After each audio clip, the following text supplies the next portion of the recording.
propuesta una consulta popular con 8 preguntas para combatir la delincuencia y organizar en algo el caos institucional que vive el país. Algunos dicen también que será una suerte de referéndum donde se valorará la gestión del presidente y su equipo. Es imposible desligarlo uno de lo otro.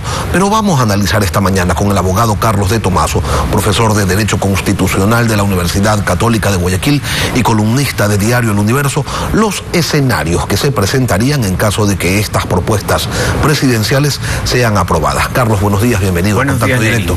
Antes de empezar con el tema que nos ha convocado, una opinión sobre el tema de la crisis en el Perú. El expresidente Pedro Castillo parecería que no estuvo a la altura de las circunstancias. Bueno, muy sorprendente lo que pasó ayer en Perú. El Congreso de Perú había venido buscando una causal de vacancia por algún tiempo, no la había encontrado de manera clara, y ayer el presidente de Perú pues puso en bandeja de plata una de las causales que está en el artículo de la Constitución peruana, en el 117, para proceder a la declaratoria de vacancia, que es disolver el Congreso sin una causa.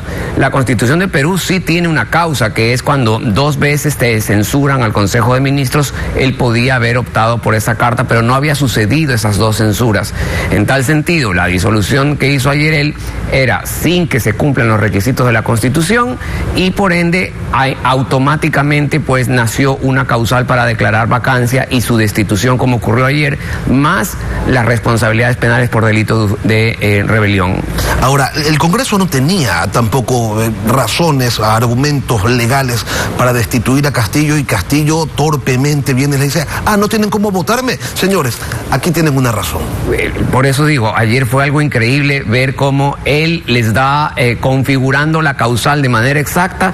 Fue tan rápido todo lo que sucedió ayer que hasta causa sospecha, porque la presidenta, en la que estaba como vicepresidenta, pues tenía el traje listo, la asamblea, la banda lista, y en 2 horas pues sucedió una sucesión presidencial donde se vio que las instituciones peruanas pues funcionaron. La policía, las Fuerzas Armadas no respaldaron la toma del poder por parte de Pedro Castillo. Pero eso también es extraño. ¿Cómo es que un presidente se lanza a declararse dictador, a disolver el Congreso, la Corte Constitucional, las Cortes de Justicia, la Fiscalía, a disolverlo todo, a anunciar un régimen especial sin contar con el apoyo por lo menos de las Fuerzas Armadas, que no del pueblo del pueblo peruano? Cuando escuché la conferencia o la declaración del presidente, yo al menos pensaba que tenía el apoyo de la Corte o del Tribunal Constitucional o de las Fuerzas Armadas, pero no tenía el apoyo de ninguna institución. Se inmoló y pues hoy en día está preso en la misma prisión donde está el presidente Fujimori, quien hizo lo mismo en el año 92 en el Perú. No tenía ni siquiera el respaldo de sus nervios, por eso ni siquiera tenía asegurada la llegada a la Embajada de México. Ya con eso se dice todo. Así es. Ahora, vamos al tema de la consulta popular. En la pregunta sobre extradición, Carlos, el gobierno plantea que en 1 año la Asamblea reforme la ley. Sin embargo, esta figura podría implementarse, de llegar a ser aprobada, desde mucho antes. ¿Cómo es esto? En 6 de las 8 preguntas se ha previsto en el régimen de transición o en los anexos de las preguntas que se necesita legislación complementaria por parte de la Asamblea Nacional, para lo cual en casi todos los casos se da un plazo de 365 días.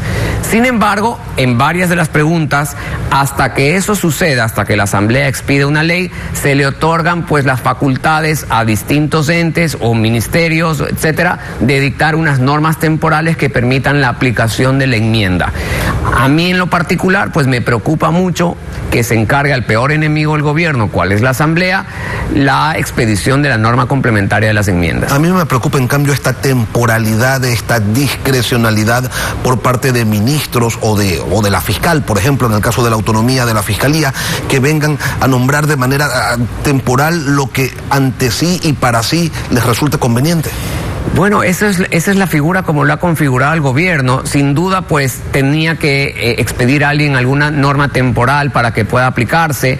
A mí más me preocupa que no ocurra la expedición de las leyes en ese plazo, en el de 365 días, y realmente no hay ningún tipo de norma que diga qué sucede si la Asamblea no expide en ese plazo las normas, o qué sucede si la Asamblea deforma vía norma complementaria el contenido de las consultas, ¿no es cierto? Pudiera hacer hacer un texto en el cual la extradición no se vuelva aplicable o que el número de asambleístas pues tome mucho tiempo para que se reduzcan. Claro, en el tema de extradición que le preocupa mucho a la gente, Carlos, podrían poner un sinnúmero de requisitos imposibles de cumplir y por ende estar aprobando la inaplicabilidad de la disposición solamente popular. Que modifique una parte de la pregunta y que, por ejemplo, pidan en caso de que un ecuatoriano tenga sentencia ejecutoria, ya pueden poner cualquier tipo de trampa en una palabra para que la extradición se vuelva impracticable. Y eso es lo que me sorprende a mí, de que se confíe en la consolidación de las enmiendas en la legislación interna a la Asamblea cuando podían haberlo hecho en el mismo anexo. Ahora, ¿cómo es esto de que en 6 preguntas se plantea este escenario de normas complementarias, pero en 2 no? Es decir, si podía el gobierno haber evitado esta intervención del legislativo y haberle consultado directamente al pueblo. ¿Quieres que esto vaya de esta forma y solo de esta forma? Sí, en las preguntas de los partidos políticos, por ejemplo, no se necesita norma complementaria, que pudieron haberlo puesto, pero ahí lo resuelven de una manera directa con unas resoluciones del Consejo Nacional Electoral para que puedan hacerse la aplicación del registro electoral que tienen que hacer ahora los partidos, determinar cuántas personas y afiliados deben tener y cómo se va a hacer. Es decir que por eso es un excelente ejemplo de que podían haber optado por otros mecanismos para evitar depender de la Asamblea Nacional cuando la Asamblea es tu principal enemigo. Y estaba pensando también en las preguntas que tienen relación con el Consejo de Participación Ciudadana y Control Social. Allí se le quitan pues las facultades y se reforma el método de elección de los integrantes de ese consejo directamente. En la pregunta de los integrantes, de la forma de elección de los integrantes, no se va a necesitar norma complementaria, pero en la de los partidos, en la de el número de asambleístas, hay 2 leyes que tienen que reformarse, que se lo encargan a la Asamblea y le dan un plazo, además largo, porque es un plazo de 365 días con una opción de prórroga de 80 días, para lo cual pues van a poder jugar los partidos políticos con los tiempos. Y esa pregunta para mí también era automáticamente, se podía buscar un mecanismo en el que no requieras de la participación de la Asamblea. Ahora vamos a tener que estar sujetos, primero, ¿qué va a hacer la Asamblea? ¿Con qué texto lo va a hacer? Si es que no se adecua a la enmienda, pues vamos a estar en un conflicto constitucional de que se demande la inconstitucionalidad. Entonces, no le veo mucho sentido, pero esa fue la opción. El gobierno entiende que los asambleístas tienen que ponerse, pues, la responsabilidad, el traje de patriotas, y bueno, ojalá le cumplan. Yo tengo muchísimas dudas y tengo el miedo de que en ese camino la Asamblea y el gobierno vuelvan a entrar en una pugna con un texto que quede pues bloqueando las enmiendas que apruebe el pueblo ecuatoriano. ¿La generación de esa norma complementaria tiene lineamientos a seguir o queda al buen criterio de los legisladores y allí sí a temblar, porque buen criterio es precisamente lo que hace falta en esa Asamblea? Bueno, los lineamientos deberían ser los considerandos y la pregunta misma y toda la exposición que ha hecho el presidente en su presentación ante la Corte Constitucional. Sin embargo, la Asamblea Nacional es autónoma. La Asamblea Nacional tiene la potestad de aprobar las leyes en función de los textos que ellos consideren.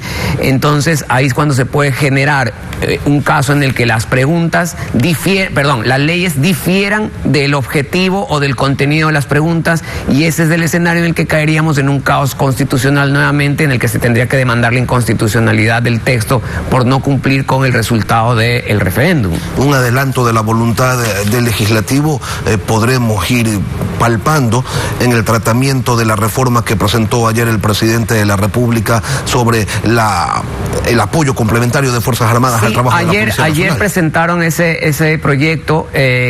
Tiene que haber constitucionalmente un espacio de tiempo entre el primer y el segundo debate de 90 días. Yo le había preguntado hace unos días en una entrevista acá en Sichel, ¿por qué no se aprovecha, si ya se va a mandar esa reforma a la Asamblea, de tomar proyectos ciudadanos anteriores para de una vez hacer un paquete de reformas que ya están aprobados por la Corte Constitucional? Por ejemplo, en esos paquetes está la eliminación del Consejo de Participación Ciudadana, que la Corte ya dijo que se puede hacer por reforma parcial. También la Corte había dicho que se puede modificar la estructura de la Asamblea poniendo una Cámara de senadores de al menos de 45 años. Ya la Corte Corte había dicho que se puede hacer por reforma parcial. Me parece que si ya vamos a generar una actividad en la Asamblea de Modificación Constitucional, ¿por qué no tomamos otras iniciativas ciudadanas que ya fueron aprobadas por la Corte y metemos un paquete que hay cosas muy interesantes que se pudieran tratar? Ingenuidad o quizás desidia.